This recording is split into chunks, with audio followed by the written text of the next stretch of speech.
नमस्कार दोस्तों, एक बार जीएस दुनिया में आप सबका मैं फिर से स्वागत करता हूं। हम लोग आज पॉलिटी के दूसरे पार्ट का अध्ययन करेंगे। जो हम लोग पढ़ रहे थे भारत में संवैधानिक विकास, constitution development in India. Constitution development in India का आज हम लोग सेकेंड पार्ट पढ़ेंगे।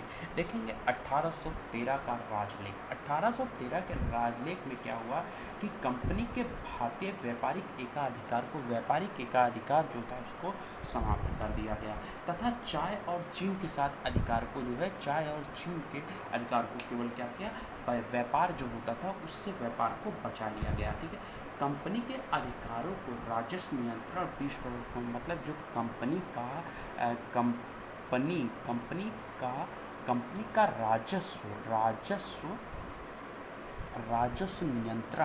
राजस्व नियंत्रण को 20 वर्ष के लिए बढ़ा दिया गया। राजस्व नियंत्रण के लिए क्या, 20 वर्ष के लिए क्या कर दिया गया, बढ़ा दिया गया। राजस्व नियंत्रण को 20 वर्ष के लिए बढ़ा दिया गया तथा यहाँ पर क्या किया गया, ईसाइयों को धर्म प्रचार की स्वतंत्रता दी गई।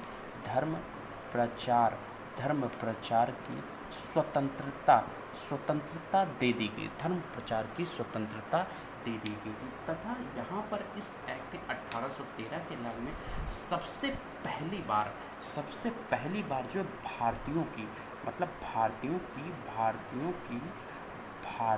की शिक्षा पर 1 लाख का बजट पास हुआ। मतलब 1 लाख का बजट की धनराशि का प्रावधान किया, 1 लाख का बजट प्रावधान किया तथा यहाँ पर जो है इसने स्थानीय संस्था जो थी, स्थानीय संस्था को कारारोपण, मतलब स्थानीय संस्थाओं को स्थानीय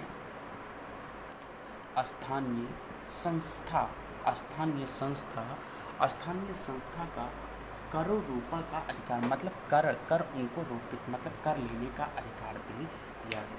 तो ठीक है, हम लोग देखते हैं, नेक्स्ट देखते हैं 1800। हम लोग देखते हैं अपने 1800, इसको देख लिया। 1813 से का राजलेख एक बार फिर से रिवीजन करते हैं।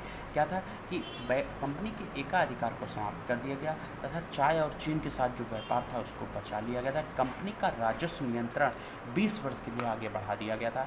ईसाइयों को धर्म प्रचार की स्वतंत्रता दे दी गई तथा भारतीयों की शिक्षा का 1 लाख का व्यय किया गया तथा स्थानीय संस्था को करारोपण की वृद्धि की गई। चलिए हम देखते हैं यहाँ पर जो है 1833 का राजलेख हम यहाँ पे अध्ययन करेंगे। 1833, ठीक है, 1800 हम यहाँ पे एक को अगर ऐसे मिटा देते हैं, ठीक है, तो 1833 का राजलेख। 1833 के राजलेख बंगाल के गवर्नर जनरल का 1833 के राजलेख में देखेंगे बंगाल का गवर्नर था, बंगाल के गवर्नर को संपूर्ण भारत का गवर्नर जनरल बना दिया। मतलब पूरे भारत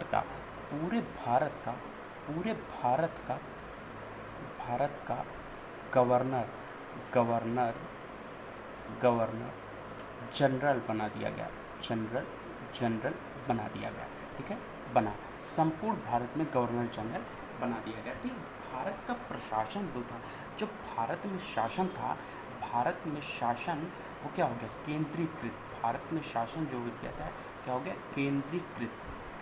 मतलब एक ही उसमें वहाँ पे केंद्र में इसका सेंट्रल करेगा। मतलब जैसे हमारे इस समय जो है सेंट्रल में क्या, पीएम मोदी साहब वर्क, उस समय भी सेंट्रल से एक ही कानून, मतलब जो इंग्लैंड की तरफ से कानून पारित होगा वही कानून हम लोग यहाँ पे चलाएंगे।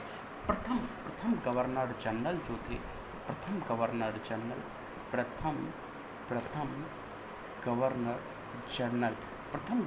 जनरल थे वो लॉर्ड विलियम बेंटिंग थे।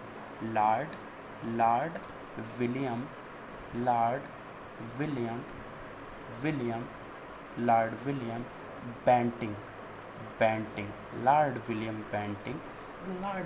बेंटिंग थे तथा संपूर्ण देश में, मतलब इसी के राज एक्ट में क्या हुआ कि संपूर्ण देश में, पूरे भारत में एक बजट का प्रावधान किया। पूरे भारत में एक बजट का प्रावधान किया गया था। बजट एक बजट का प्रावधान किया गया था। तथा दास प्रथा में, भारत में दास प्रथा को गैर कानूनी घोषित किया गया था। अच्छा, तो देखते हैं 1843 में क्या हुआ था कि दास प्रथा को समाप्त कर दिया गया। दास प्रथा को क्या कर दिया गया? समाप्त कर दिया गया तथा इसे गैर कानूनी बता दिया गया था। ठीक है ना। फिर उसके बाद सभी प्रचलित रूढ़िवादियों, मतलब जो भारत में उस समय प्रचलित रूढ़िवादी प्रथाएं थी, जो अंधविश्वास थे लोगों की, उसके प्रति एक संहिताबद्ध, उसको एक नियमित रूप से करने के लिए एक कानून बनाया गया, एक विधि बनाई गई। तथा चाय चीन के साथ, मतलब इस एक्ट में भी क्या किया गया कि चाय और चीन के साथ जो व्यापार था उसको समाप्त कर दिया गया। चाय और चीन के साथ व्यापार को क्या कर दिया गया? समाप्त कर दिया गया। चाय और चीन के साथ व्यापार को समाप्त कर दिया। तो 1833 के राजलेख में हमने ये पढ़ा कि क्या भारत में गवर्नर जनरल था। भारत में गवर्नर, एक संपूर्ण राज्य में क्या हुआ, पूरे भारत में गवर्नर जनरल बना दिया।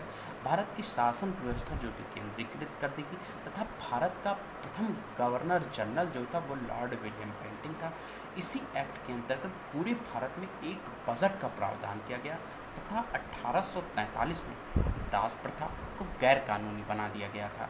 कानूनी बना, यहाँ से एक क्वेश्चन बनता है कि दास प्रथा का उन्मूलन किस वायसराय के कार्यकाल में हुआ? ठीक है ना। गवर्नर जनरल के कार्यकाल में हुआ, तो विलियम बेंटिंक के कार्यकाल में है। ठीक है ना। इसको क्या राजा राम मोहन राय ने सहायता दी थी। ठीक है ना। उससे इसी एक्ट में जो चाय और चीन का एकाधिकार 1813 में बचा हुआ था उसको 1833 में समाप्त कर दिया गया।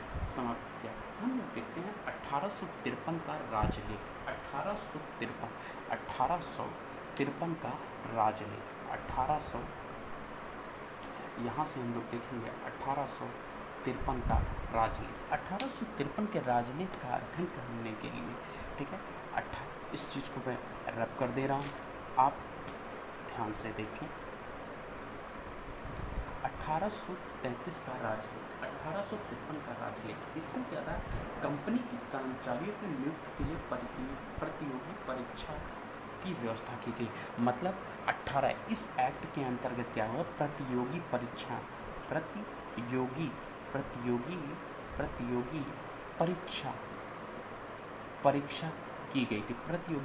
की गई थी। मतलब कर्मचारियों की जो नियुक्ति थी उसके लिए प्रतियोगी परीक्षा के लिए प्रावधान किया गया तथा 1854 भारतीय सिविल सेवा के संबंध में मैकाले समिति नियुक्ति, मतलब किसमें? 1854 में उन्होंने भारतीय सिविल सेवा के लिए क्या मैकाले समिति की नियुक्ति हुई। मैकाले समिति की नियुक्ति हुई। इस अधिनियम में विधायिका और प्रशासनिक कार्यों को अलग कर दिया गया। मतलब यहाँ इसी अधिनियम में काम किया गया था कि विधायिका और जो प्रशासनिक कार्यक्रम थे, जो प्रशासनिक कार्य क्या होगा? दोनों अलग अलग होंगे। ये अपना काम करेंगे, ये अपना काम करेंगे। मतलब विधायिका और प्रशासनिक कार्य को अलग होंगे। इसके तहत भारत में प्रथम भारतीय विधान परिषद का गठन हुआ।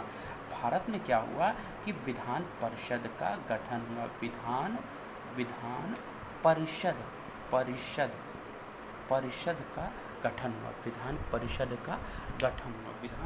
का गठन हुआ तथा केंद्रीय विधान परिषद में क्षेत्रीय प्रतिनिधित्व का समावेश किया। मतलब जो विधान परिषद का गठन हुआ वो क्षेत्र में, मतलब अपने क्षेत्र में जो है उसका प्रतिनिधित्व करेगी। ठीक है।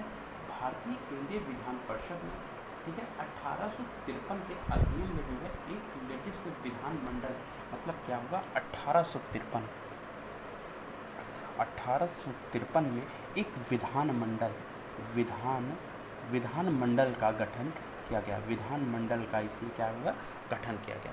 तो 1853 में विधानमंडल का गठन किया गया। गठन किया गया तो 1853 के राजलेख में, ठीक है। अब हम लोग देखते हैं नेक्स्ट, इसकी तरफ देखते हैं। भारत सरकार अधिनियम 1858।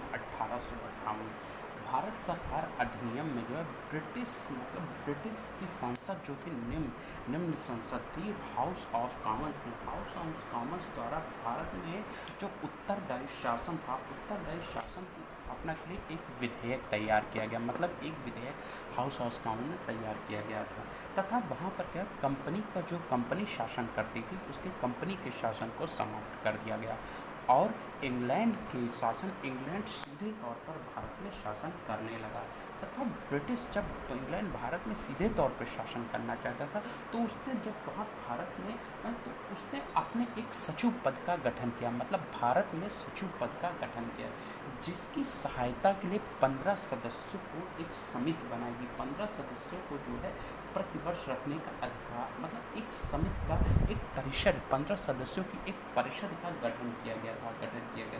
तथा भारत के सचिव को भी जो क्या करता था कि बैठकों के अतिरिक्त, मतलब जो भारत इंग्लैंड की बैठक होती थी, इंग्लैंड में जाके वहाँ बैठकों के अतिरिक्त उसको निर्णायक मत देने का भी अधिकार था भारत के सचिव को। तथा इस गवर्नर में क्या हुआ था कि गवर्नर जनरल, इस एक्ट के अंतर्गत गवर्नर जनरल का पद जो था उसको हटा करके, बदल करके उसके स्थान पे वायसराय कर दिया गया।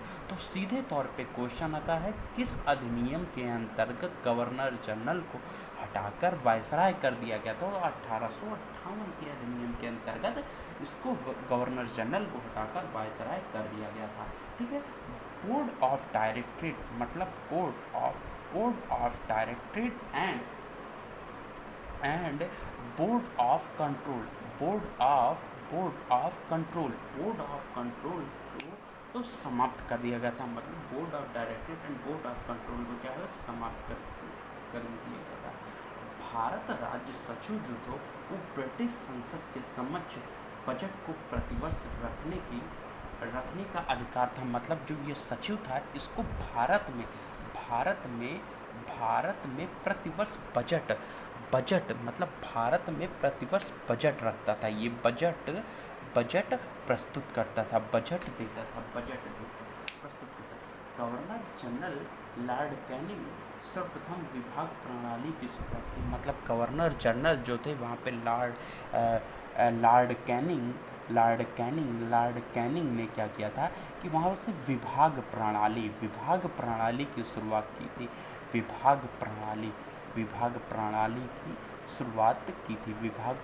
की शुरुआत की थी। तथा देश में शासन के विकेंद्रीकरण की शुरुआत हुई। मतलब शासन में देश में क्या हुआ था, सबसे पहले इसी गवर्नमेंट एक्ट के अंतर्गत क्या विकेंद्रीकरण की शुरुआत हुई। विकेंद्रीकरण मतलब यहाँ पे जब पावर, जो सत्ता सबके हाथ में बढ़ जाएगी, उसको विकेंद्रीकरण की कहते शुरुआत हुई थी, ठीक है। हम भारत परिषद अधिनियम 1861। भारत परिषद अधिनियम 1861 में लॉर्ड कैनिंग ने विधान परिषद में 3 भारतीयों को क्या किया था, 3 भारतीयों को मनोनीत किया था। 3 भारतीय व्यक्ति कौन थे? बनारस के राजा, महाराजा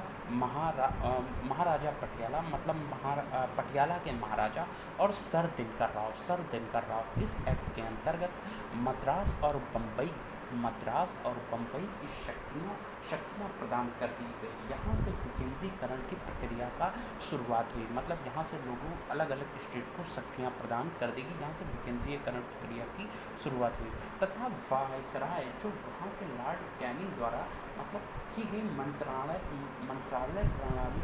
प्रणाली को मान्यता दी गई थी।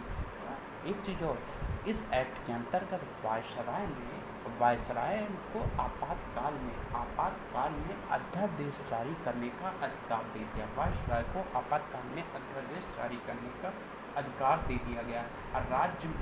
राज्य में विधान परिषद गठित है। मतलब राज्य में विधान परिषद जब गठित हुई, किस राज्य में विधान परिषद गठित की? बंगाल में विधान परिषद का गठन 1862 उत्तर पश्चिमी प्रांत में 1866 और पंजाब में 1897 यहाँ सॉरी जो है 67 लिख गया, 1897 किया गया। तथा गवर्नर जनरल को जो था उस समय के एक्ट के अंतर्गत गवर्नर जनरल को विधानसभा में भारतीयों को मनोनीत करने की शक्ति प्रदान कर दी गई। भारतीयों को विधानसभा में मनोनीत करने की शक्ति प्रदान कर दी गई। नेक्स्ट हम लोग देखते हैं 1892 का अधिकार। 1892 का अधिनियम। 1892 के अधिनियम में क्या किया गया था कि इस अधिनियम में भारत सरकार का प्रतिनिधि, मतलब भारत में प्रतिनिधि सरकार की न्यू दिल्ली, मतलब भारत में जो प्रतिनिधि, मतलब एक प्रतिनिधि सरकार की नींव पड़ी। तथा भारत में क्या क्या है, केंद्रीय और प्रांतीय विधान परिषद, मतलब जो केंद्रीय और प्रांतीय विधान परिषद के 2/3 सदस्यों को सीमित रूप से चुनाव का प्रावधान किया गया, 2/3 सदस्यों को, तथा जिसे निकायों की सिफारिश की जाने वाली नामांकन प्रक्रिया कहा जाने लगा, जैसे विश्वविद्यालय, जिला बोर्ड, नगर पालिका। तथा विधान परिषद के सदस्यों का सार्वजनिक हित, मतलब विधान परिषद के जो सदस्य थे उनको सार्वजनिक हित के विषय में प्रश्न पूछने का अधिकार दिया गया। तथा बजट और व्यावसायिक व्यय पर बहस करने का अधिकार दिया गया, किंतु मतदान का अधिकार नहीं दिया गया। यहाँ पे मतदान का अधिकार क्या गया, मतदान का अधिकार नहीं दिया गया, मतदान का अधिकार नहीं दिया। तो कुछ हद तक संसदीय व्यवस्था का प्रचलन भी कर दिया गया, कुछ हद तक जो उनकी संसदीय व्यवस्था थी उसका भी प्रचलन कर दिया गया, संसदीय व्यवस्था का प्रचलन कर दिया गया। थैंक यू दोस्तों, फिर हम अपने नेक्स्ट वीडियो में आपको जल्द ही मुलाकात करेंगे। Thank you. कृपया इस लाइक एंड सब्सक्राइब और शेयर करें।